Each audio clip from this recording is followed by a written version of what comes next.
que las elecciones generales se desarrollarán el 20 de octubre del 2019.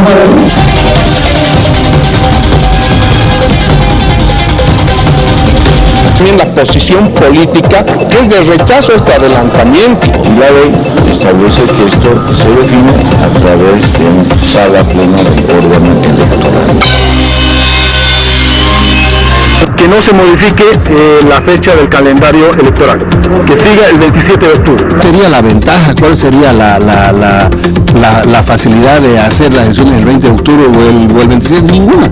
Una desconfianza. Todo lo que hace el partido de gobierno tiene un fin y un objetivo claro de interés propio del partido, y eso es lo que no debe reflejarse cuando existe una democracia. El propio candidato Ortiz, el primero que dijo que no tenía inconveniente en que la fecha pudiera ser una semana antes o una semana después. El adelantar las elecciones nacionales aquí nos hace inferir que algo tiene entre manos para manipular la participación de los bolivianos en Argentina el día de la elección, ¿no? Eso es lo que podemos inferir. Don Félix Pazzi, candidato por Tercer Sistema, la fecha, ¿qué le provoca este anuncio de que será el 20 de octubre las elecciones? Jimena, el problema no es la fecha. Una semana antes, una semana después no afecta nada. El problema es imagen de la institucionalidad del Tribunal Supremo Electoral. Hubiera sido interesante que el Tribunal Supremo Electoral por sí mismo hubiera decidido esta situación precisamente por un análisis de que se llevaba en Argentina en una elección, en Uruguay, etcétera, o nos hubiera, digamos, diagnosticado técnicamente, nos hubiera explicado las razones para adelantar las elecciones. Hubiera sido interesante que nazca como iniciativa por parte del Tribunal Supremo Electoral. Ese es el tema. En este caso no ha nacido a iniciativa de ellos. Más bien, ¿no?, aparece como un mandato realizado por parte de Evo Morales o la Cancillería. Ahí nace la susceptibilidad. ¿Quién entonces aquí ordena? ¿Quién elabora y decide sobre las decisiones del Tribunal Supremo Electoral? Tal como ha dicho y tal como han programado, prácticamente aparece, ¿no?, simplemente como fieles obedientes o como títeres del gobierno central. Eso es el tema de fondo, más allí de la fecha una semana antes o una semana después. Eso conlleva evidentemente a una susceptibilidad, no solamente de los candidatos, sino sobre todo por parte de la población, ¿no? Aquí hay que ser muy honesto, ¿no? Si de esa manera está manipulado el tribunal, y además hay que sumar los antecedentes que ha tenido este gobierno en desconocer, ¿no?, un resultado de una elección, ¿no?, y además no obedecer la Constitución. Por lo tanto, con estos elementos más, uno dice tranquilamente, entonces tampoco va a haber elecciones libres, tampoco va a haber exactamente, ¿no?, el tribunal no va a poder leer, no va a poder acoger, ¿no?, lo que dice el pueblo, es decir, los resultados de elecciones. Eso es el tema de fondo, más allá de las fechas, porque una semana más, una semana menos, no perjudica en la campaña de los partidos, ni tampoco en la posibilidad de organizar técnicamente por parte del Tribunal Supremo Electoral. Ahora, don Félix Pazzi, nuevamente repito, permítame. El tema es, ¿no?, quién toma la iniciativa. Permítame, don Félix Pazzi, entonces con este escenario, ¿va a seguir siendo candidato así como están las cosas, con esta información que usted ha dado, con su respuesta, con lo que piensa? Sí, hay que continuar. El error más grande sería retirarse, porque estaríamos dando prácticamente el camino libre, ¿no?, para que Evo Morales, sin ninguna competencia, podría ganar las elecciones.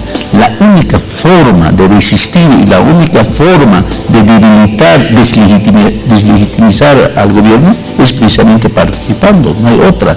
Ahora, otra cosa es el resultado. Esperamos, sinceramente, que el tribunal, por lo menos, podría ser objetiva, ¿no?, y podría solamente expresar lo que dice el pueblo. Ojalá Pero estos elementos, estas características, evidentemente pone en mucha susceptibilidad. Pero eso es la realidad. Pero retirarse sería un error fatal, sinceramente. ¿Por qué tendría la gente, el boliviano, que votar por usted? Mira, en primer lugar, si apelaríamos a las personas, creo que el pueblo como tal ha depositado mucha ilusión, ha depositado, después de la caída del modelo neoliberal, ha depositado una esperanza de real transformación. ¿Qué ha buscado el pueblo y qué hemos buscado? Tres cosas elementales que podríamos resumir en tres conceptos: libertad, autodeterminación, soberanía. Soberanía tanto individual como colectiva como país. Eso es lo que ha buscado. ¿Qué es lo que hemos tenido? Más bien, ya no libertad, sino más bien dictadura. ¿Cómo que hemos tenido como colectividad nacional? Desprestigio. Ese es el tema de fondo. Entonces, ¿cómo se logra la libertad, la autodeterminación, la soberanía? Yo he diseñado con 5 conceptos fundamentales, o con 5 líneas de acción, o con 5 políticas públicas. Por ejemplo, ¿no?, que los jóvenes tengan su propia empresa, que no dependan de un patrón Estado ni patrón privado, y que tengan ingresos suficientes para que puedan tener mayor felicidad, conforme a su visión y conforme a su elemento cultural. 2. La libertad se consigue en tanto el pueblo decida, que no depende de decisión ajena. Eso solamente se logra que las normas, que las políticas públicas sean decididas por deliberaciones colectivas. Y sus autoridades sean elegidas ya no a través de partidos políticos, sino de manera directa. Y que su duración sea obligatorio y normada por turno de votación. Segundo elemento. Tercer elemento, los delitos del Estado sean castigadas por autoridades más neutros. Y la única manera de encontrar autoridades judiciales neutralmente y objetivamente calificadas es que salga del campo político. Son las universidades las que debían evaluar y calificar y nombrar a los autoridades judiciales para casos de los delitos de Estado, como es la corrupción, traición a la patria o todos aquellos que se relacionan con el Estado. En los delitos de la sociedad que ocurren entre partes, ¿no?, como delitos privados, prácticamente la sociedad misma, el pueblo mismo debía administrar, controlar, investigar, castigar, juzgarla a través de sus organizaciones territoriales, en las ciudades a través de sus organizaciones vecinales y en el campo a través de sus autoridades comunales. Esto es la soberanía, ¿no? El cuarto elemento que hemos dicho. Ahora, don Félix Pazzi, para usted, ¿cuál es el mayor problema de este gobierno? Precisamente el autoritarismo y haber llevado a Bolivia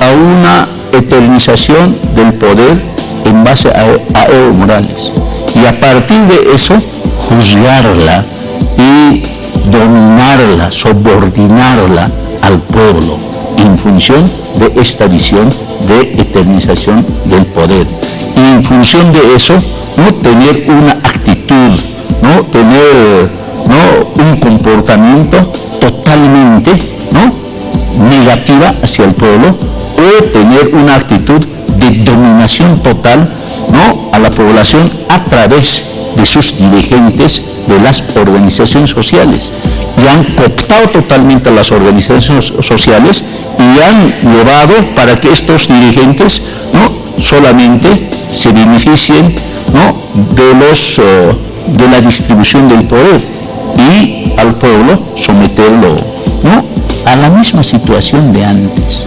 Don Félix Pazzi. Debemos sinceramente seguir, si leemos su informe del propio presidente y si leemos, digamos, los resultados, incluso macroeconómicos, ¿quiénes se han beneficiado más? No el pueblo que lo apoyó y lo que luchó. Los pobres nunca se han beneficiado de este Estado. Lo único que han recibido es migajas, ¿no? Como proyectos sociales o algunos pequeños proyectos productivos, pero migajas marginales. ¿Quiénes han beneficiado? Siempre los potentados, y dos sectores fundamentalmente, ¿no? El empresariado, ¿no? Agropecuario y la banca. Como nunca, ¿no? Han generado ganancias increíbles, ¿no? Incomparables incluso con el periodo neoliberal. Por eso están tan tranquilos. Ha primado el neoliberalismo increíblemente para este sector.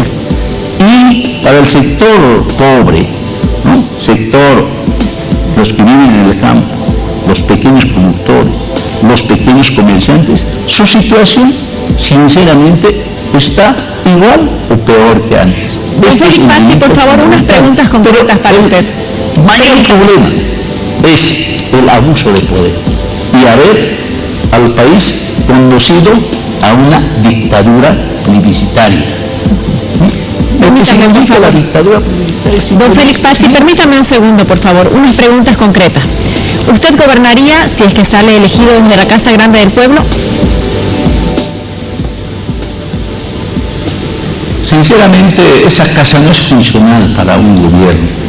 Está bien que estén los ministerios, me parece pertinente, pero de manera histórica y de manera simbólica lo tenemos, ¿no? El Palacio Quemado. Creo que es el lugar adecuado para precisamente reivindicar la historia de Bolivia. Ahí nació y el poder, se construyó el poder desde ahí y se construyó una nación, un Estado-nación, ¿no? Evidentemente bastante frágil, pero eso es nuestra historia. Lo que correspondería gobernar es desde el Palacio Quemado y que estén ahí los ministerios. Hay que ver cómo están construidos, qué elementos técnicos lo tiene, ¿no?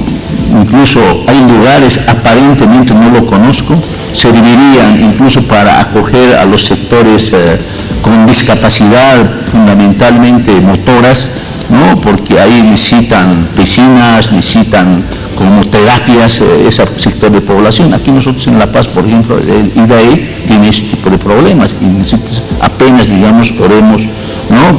Poner piscinas, ¿no? Y para que, ¿no? tengan una terapia. Muy probablemente esos lugares de lujo que tiene el presidente, que han explicado la prensa, sería tan útil para ellos, y el resto de los niveles también que usen los ministerios.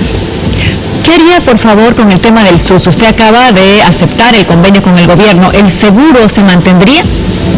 Nosotros habíamos dicho lo siguiente: apostamos por seguro universal, pero el seguro universal va a ser eficiente cuando sea administrada sectorialmente y con administración propia. ¿Qué significa? Los trabajadores del hogar debían tener su propio seguro, manejadas, potenciadas, ¿no? Evidentemente con el apoyo del Estado, pero fundamentalmente dirigidos para él. Y así nos saturamos. Los campesinos debían tener su propio seguro de salud. Los maestros debían tener su propio seguro de salud. Hoy día están en la caja, ¿no? Todos metidos, todos los trabajadores en eso y saturados. Los universitarios tienen su seguro, que de manera, por lo menos regularmente, eficientemente funciona. Y como ejemplo, los lustrabotas debían tener su seguro, los transportistas, gremiales, etcétera. Hay que sectorializarlo el seguro y sean administradas por sus organizaciones. ¿Y cómo se van a financiar esos seguros? Una salud universal realmente eficiente, tal como está pensado, sinceramente, no va a atender de la mejor manera, porque lógicamente, si a un hospital van todos, evidentemente hay una saturación y por lo tanto la eficiencia es totalmente nefasta. Permítame, por favor. ¿Cómo es que se financiaría el seguro de salud de los lustrabotas? Le pregunto. Por ejemplo, ahí es ya más fácil de planificar que algo general. Hay sectores, ¿no?, prácticamente muy precarios. Puede incluso tener un aporte mínimo, muy mínimo, simbólico si quiere, pero eso lo hace más identificable, y el lustrabota se siente más dueño de su seguro, y el Estado evidentemente financiaría el resto. Pero hay sectores sociales que pueden tranquilamente funcionar incluso con aportes propios y aportes patronales. Le pregunto esto, por favor. El Estado, Don Félix Pazzi, por favor. Técnicamente. Le pregunto esto. ¿No vamos a crear, si con eso, unos hospitales de una jerarquía para los lustrabotas, como usted propone ahora, y de otra jerarquía para gente que tiene ingresos mayores? Es decir, ¿no tendremos hospitales dependiendo del nivel de ingreso de las personas? De ninguna manera. Más bien permitiría no tener la mejor calidad de hospitales y la mejor calidad de atención, porque precisamente en los sectores más precarios el Estado adquiere mayor responsabilidad. En los sectores que no son precarios, que pueden sustentarse, también podría tener. Y mi criterio, sinceramente, es el mejor que podríamos viabilizar en el país. Ahora hablemos un poquito de la economía del país. Hay gente que dice hay que mantener el tipo de cambio como está, 6.96 hace casi una década. ¿O usted diría que habría que mover el tipo de cambio? Hay algunas cosas que hay que mantenerlas. Evidentemente en este momento el tipo de cambio está siendo ficticio. Eso es cierto, no está en función del mercado.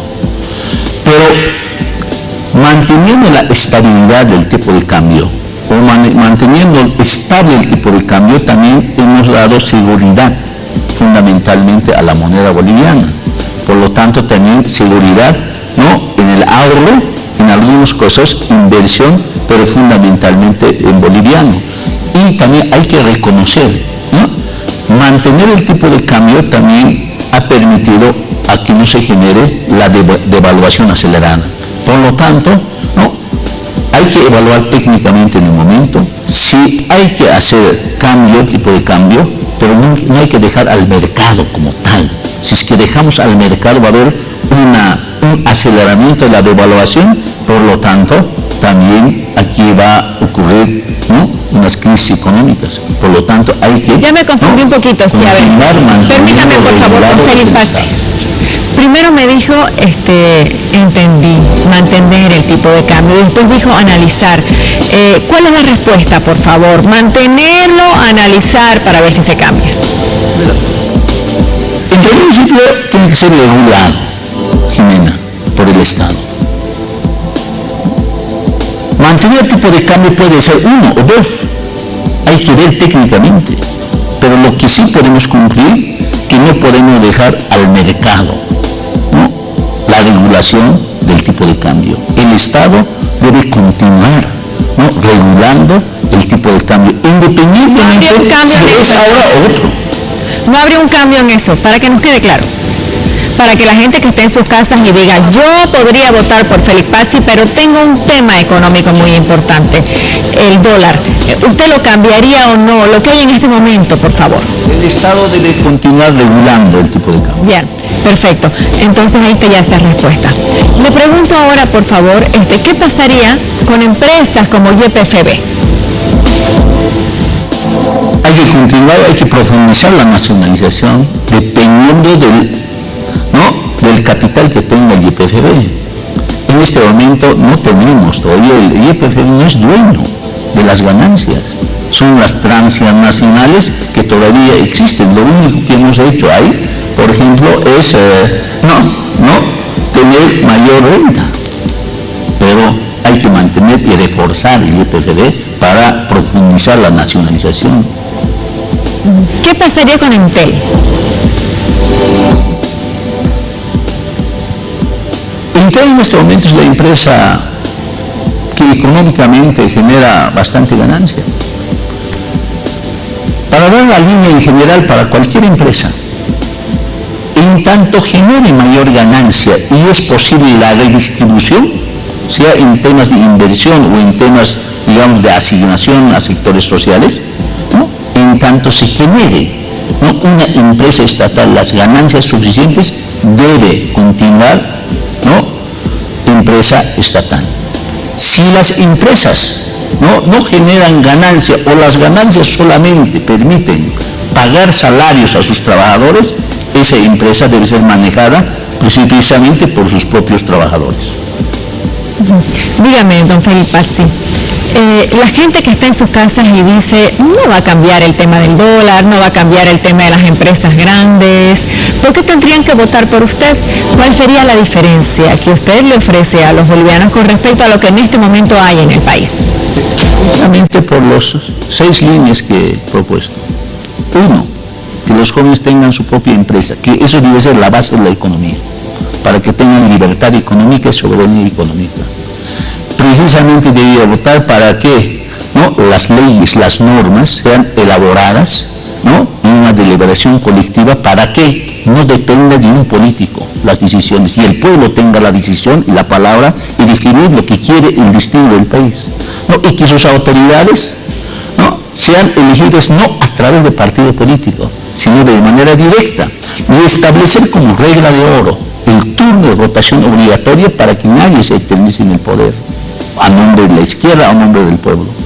Tercero, la justicia, los delitos de Estado, ¿no?, debían ser juzgadas evidentemente por fiscales, jueces, pero elegidas por la universidad, ya no por el campo político.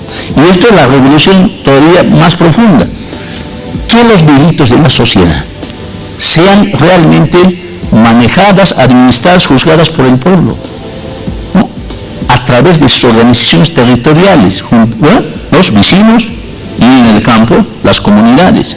¿Qué haría, qué resultado tendría eso? Realmente la seguridad o la inseguridad ciudadana bajaría increíblemente, porque ya no sería burocrática la justicia, ya no sería mercantil la justicia, ya no sería ni siquiera, ni dependería de ese intercambio de favores, ¿no? Y eso sería un salto increíblemente cualitativo. Y en ese sentido, evidentemente, el pueblo como tal, ¿no?, tiene la decisión, la libertad. Y de paso, último que yo dije, ¿no?, yo sí apuesto a las autonomías, porque en tanto descentralizas el poder, el pueblo tiene mayor libertad. ¿Qué es lo que nos falta ahí? El pacto fiscal. Que hoy día nuevamente, por ejemplo, este es el ejemplo del Seguro Universal, ha quitado las competencias a las gobernaciones al haber centralizado al Ministerio de Salud. Hay que profundizar más bien, ¿no?, que los gobiernos subnacionales podrían tener mayor poder y mayor capacidad económica para atender las necesidades urgentes del pueblo. Pero don Félix Pazzi, permítame, por favor, permítame algo. ¿Quién atiende de manera más rápida las necesidades del pueblo? Una gobernación y un municipio. Permítame. El Estado, para mí, fundamentalmente debería ser regulador. Ya. ¿Por qué firmó entonces el convenio? ¿O por qué está confirmado el convenio? Porque entiendo que hay un problema en el documento que dice Cochabamba en vez de La Paz. Pero ¿por qué lo firmará si le quita las competencias, si quita la autonomía? Muy pragmático, Jimena. Pragmático.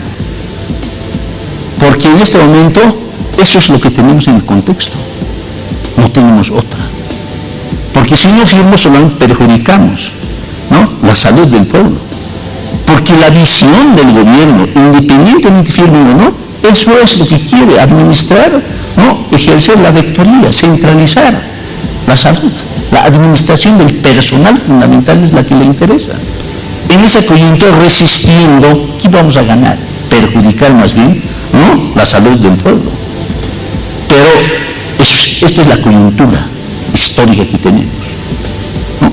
Por eso, ¿no?, si apostamos a otro presidente, en mi caso, por ejemplo, incluso de la mejor manera, la administración no solamente de salud, sino de otros sectores. Don Félix Pazzi, para cerrar, por favor, don Félix Pazzi. Por falta de discusión del pacto fiscal, precisamente de la discusión de la distribución de los recursos económicos, fundamentalmente.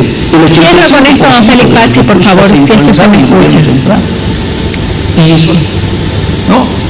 Y el 15% maneja los gobiernos subnacionales. Esto es un desequilibrio total frente a la atención del pueblo y un gobierno central don Félix Pazzi, que monopoliza los recursos. Cierro con esto, por favor, porque se me acabó el tiempo, para que la gente tenga una idea de lo que usted piensa. Venezuela, para Félix Pazzi, ¿quién es el presidente? ¿Guaidó o Maduro? Ninguno. Porque Guaidó es un gobierno de transición con la esperanza que puede realizar una elección libre.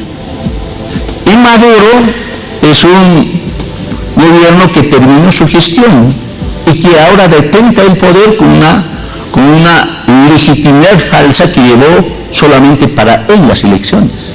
Por lo tanto, la única salida de Venezuela precisamente es que haya una elección libre. Si Maduro, ¿no?, se comprometería a llevar en 3 meses una elección libre monitoreadas por Naciones Unidas, no teníamos una salida democrática. Y si Guaidó o todos los países ayudan a viabilizar también elecciones libres, ¿no?, ayudaría a la salida, ¿no?, democrática de Venezuela. Por lo tanto, a ver, con eso está muy cómoda su respuesta, se la quiero complicar un poquito. De la crisis económica don Félix Pazzi, de Venezuela. Se la quiero complicar un poco porque su respuesta está muy cómoda. Usted es presidente de Bolivia y tiene que reconocer a uno de los dos. Ahorita, hoy es presidente. ¿A quién reconoce hoy? Yo condicionaría en todas las reuniones para que se hagan las elecciones muy prontas. Gracias, buenas noches.